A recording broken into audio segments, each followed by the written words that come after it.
নমস্কার। আজকের যে বিষয়টা নিয়ে আলোচনায় এলাম সেটি শনির সাড়ে সাতি। আচ্ছা, আপনার কি এই মুহূর্তে শনির সাড়ে সাতি চলছে? আচ্ছা, শনির সাড়ে সাতি চলছে, আপনি বুঝবেন কি করে?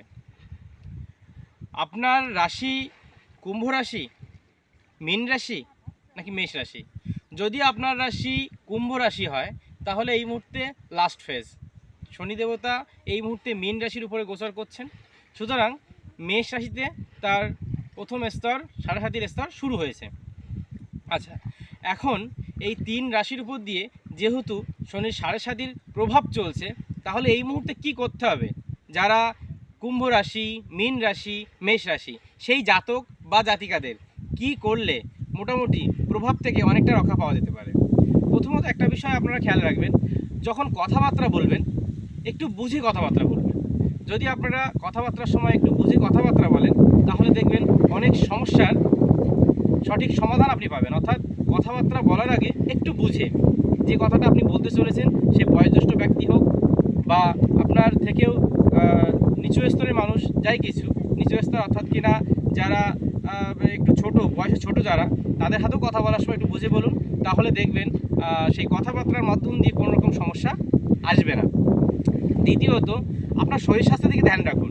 আপনার শরীর স্বাস্থ্য এই সময় কিন্তু খারাপ হতে পারে বা নানা রকম সমস্যা আসতে পারে এবং তার জন্য আপনি হতাশায় জড়িয়ে যেতে পারেন। সেই কারণে খাওয়া দাওয়ার ক্ষেত্রে যথেষ্ট গুরুত্ব রাখবেন। তাছাড়া বাড়ির যে বয়োজ্যেষ্ঠ ব্যক্তি, গুরুজন অর্থাৎ কিনা আপনার দাদু স্থানীয়, ঠাকমা স্থানীয় বা আপনার পিতা মাতা, সবার শরীর স্বাস্থ্যের উপরে আপনি গুরুত্ব দেবেন বা তাদের শরীর স্বাস্থ্যে যদি কোনো সমস্যা হয় অবশ্যই পরামর্শ নেবেন, সঠিক ডাক্তার এর পরামর্শ নেবেন। যদি রোগ বিষয়ে বা শরীর স্বাস্থ্যের বিষয়ে কোনো সমস্যা আসে তবে অবশ্যই পরামর্শ নেবেন। আর দ্বিতীয়ত, আপনার চলাফেরায় সাবধানতা অবলম্বন করবেন। যদি আপনার চলাফেরায় সাবধানতা অবলম্বন না করেন তাহলে এই মুহূর্তে আপনার শরীরের উপরে অন্য কোনো প্রভাব অর্থাৎ কোনো ক্ষতি বা অ্যাক্সিডেন্টাল কোনো সমস্যা চলে আসতে পারে। অর্থাৎ কিনা শনি এবং আপনার কর্মের ক্ষেত্রে আপনি বুঝে শুনে চলবেন। না হলে কর্মের ক্ষেত্রে যারা বস স্থানীয় আছে তাদের সাথে কোনো না কোনো বিষয় নিয়ে আপনি হতাশার মধ্যে জড়িয়ে যেতে পারেন, অর্থাৎ তাদের সাথে চলাফেরায় সমস্যা হতে পারে। সেই কারণে যখন অফিসিয়াল হোক, কর্মের ক্ষেত্রে হোক, ব্যবসার ক্ষেত্রে হোক, প্রত্যেকটি ক্ষেত্রে আপনারা এই সময় বুঝে শুনে চলবেন।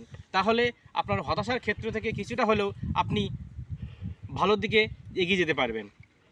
তাই শনির এই সাড়ে সাতির সময়কালে অবশ্যই এই বিষয়গুলোকে গুরুত্ব দেবেন। নমস্কার।